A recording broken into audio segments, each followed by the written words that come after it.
cocaine, which do change the state of mind, but leave terrible results physiologically and morally. Mr. Huxley, in your new essays, you state that these various enemies of freedom are pushing us toward a real-life, brave new world, and you say that it's awaiting us just around the corner. First of all, can you detail for us what life in this brave new world which you fear so much, or what life might be like? Well, to start with, I think this kind of the dictatorship of the future, I think will be very unlike the dictatorships which we've been familiar with in the immediate past. I mean, take another book prophesying the future, which was a very remarkable book, George Orwell's 1984. Mm-hmm. Well, this book was written at the height of the Stalinist regime and just after the Hitler regime. And there he foresaw a dictatorship using entirely the methods of terror, the methods of physical violence. Now, I think what is going to happen in the future is the dictators will find, as the old saying goes, that you can do everything with bayonets except sit on them. That if you want to preserve your power indefinitely, you have to get the consent of the ruled. And this they will do partly by drugs, as I foresaw in Brave New World, partly by these new techniques of propaganda. They will do it by bypassing the sort of rational side of man and appealing to his subconscious and his deeper emotions and his physiology even, and so making him actually love his slavery. I mean, I think this is the danger, that actually people may be in some ways happy under the new regime, but they will be happy in a situation where they oughtn't to be happy. But let me ask you this. You're talking about a world that could take place within the confines of a totalitarian state. Let's become more immediate, more urgent about it. We believe, anyway, that we live in a democracy here in the United States. Do you believe that this brave new world that you talk about could, let's say in the next quarter century, the next century, could come here to our shores? I think it could. I mean, that's why I feel it's so extremely important here and now to start thinking about these problems, not to let ourselves be taken by surprise by the new advances in technology. I mean, for example, in regard to the use of the drugs, we know there's enough evidence now for us to be able, on the basis of this evidence and using a certain amount of creative imagination, to foresee the kind of uses which could be made by people of bad will with these things, and to attempt to forestall this. And in the same way, I think with these other methods of propaganda, we can foresee and we can do a good deal to forestall. I mean, after all, the price of freedom is eternal vigilance. You write in Enemies of Freedom, you write specifically about the United States. You say this, writing about American political campaigns. You say, all that is needed is money and a candidate who can be coached to look sincere. Political principles and plans for specific action have come to lose most of their importance. The personality of the candidate, the way he is projected by the advertising experts, are the things that really matter. Well, this is...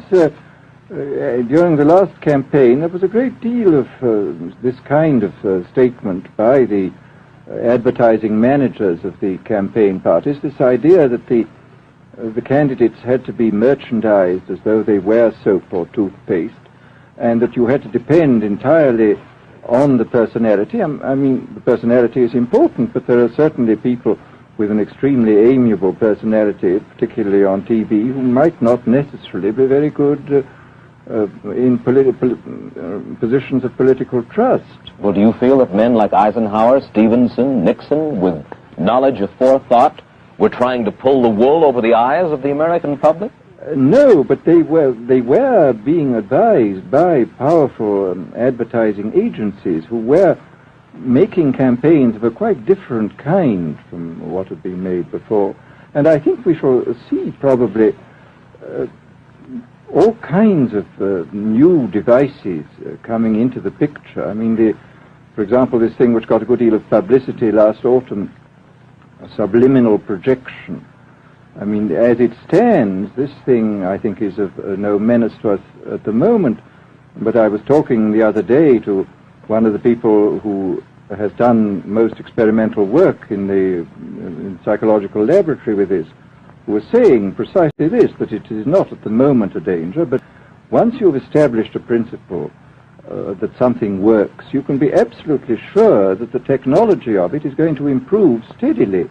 And I mean, his view of the subject was that, well, maybe they will use it to some extent in the 1960 campaign, but they will probably use it a good deal and much more effectively in the 1964 campaign, because this is the kind of rate at which technology advances. And we'll be persuaded to vote for a candidate that we do not know that we are being persuaded to vote for. Exactly. I mean, this is a rather alarming feature, that you're being persuaded below the level of choice and reason.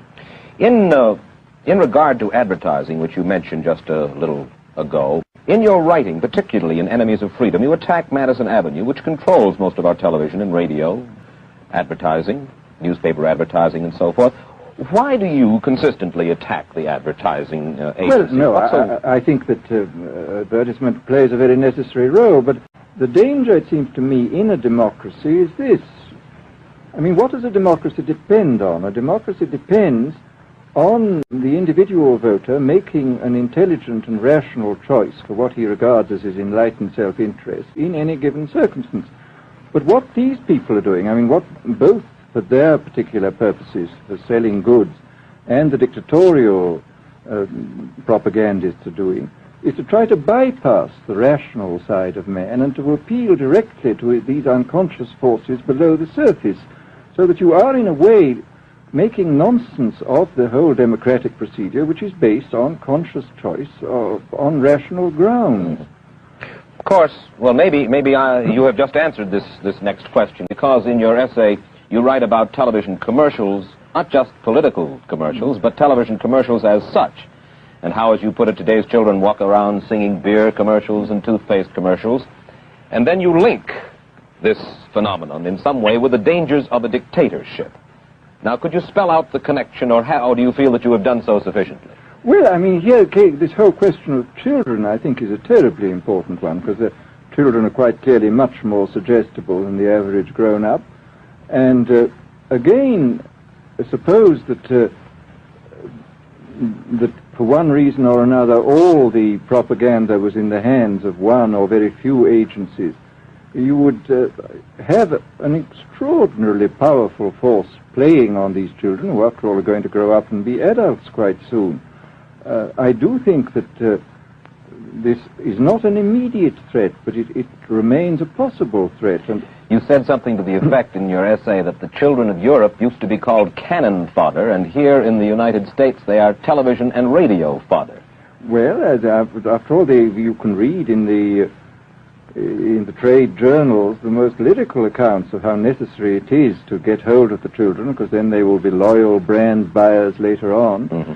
But, I mean, again, you just translate this into political terms. The dictator says they will be loyal ideology buyers when they're grown up.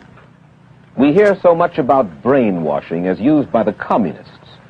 Do you see any brainwashing other than that which we've just been talking about that is used here in the United States? Other forms of brainwashing? Not in the form that has been used in China and in Russia, because this is essentially the application of propaganda methods, the most violent kind, to individuals. It's not a shotgun method like the